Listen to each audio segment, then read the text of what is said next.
Telangana BJP నేతల మధ్య మాటల యుద్ధం తారస్థాయికి చేరింది. అగ్రెసివ్గా ఉన్న వ్యక్తి బీజేపీ రాష్ట్ర అధ్యక్షుడు కావాలన్న రాజాసింగ్ వ్యాఖ్యలపై స్పందించారు ఈటెల రాజేందర్. స్ట్రీట్ ఫైటర్ కావాలా అంటూ ఘాటుగా రిప్లై ఇచ్చారు. తాను 5 ముఖ్యమంత్రులతో కొట్లాడానని, సమయం వచ్చినప్పుడు కుంభస్థలం మీద కొట్టే దమ్మున్నోడు కావాలన్నారు ఈటెల రాజేందర్. ఇవాళ 8 ఎమ్మెల్యేస్ ఉన్నారు, 8 ఎంపీస్ ఉన్నారు, చాలా మంది సీనియర్ నాయకులు ఉన్నారు. అందరితోని ఒక్కసారి చర్చ చేసిన తర్వాత ప్రెసిడెంట్ని డిక్లేర్ చేస్తే చాలా బాగుంటుందని నేను వ్యక్తిగతంగా అనుకుంటున్నాను.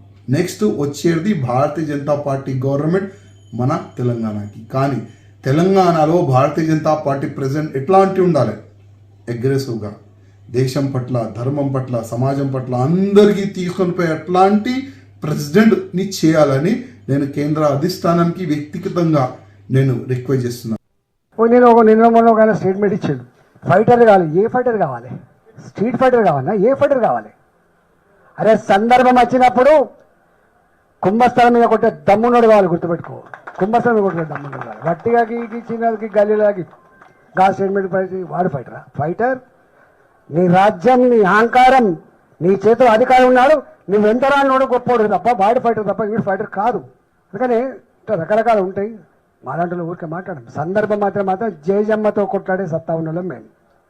ఇవాళ ఈ ముఖ్యమంత్రి కూడా కొట్లాడేది మేము. ఇచ్చిన హామీలు అమలు చేయకపోతే నీ సంగతి బిడ్డ అని చెప్పి కొట్లాడేటువంటి బాధ్యత నాకే ఉన్నట్టుగా నేను భావిస్తున్నా. డెఫినెట్గా పనిచేస్తాను.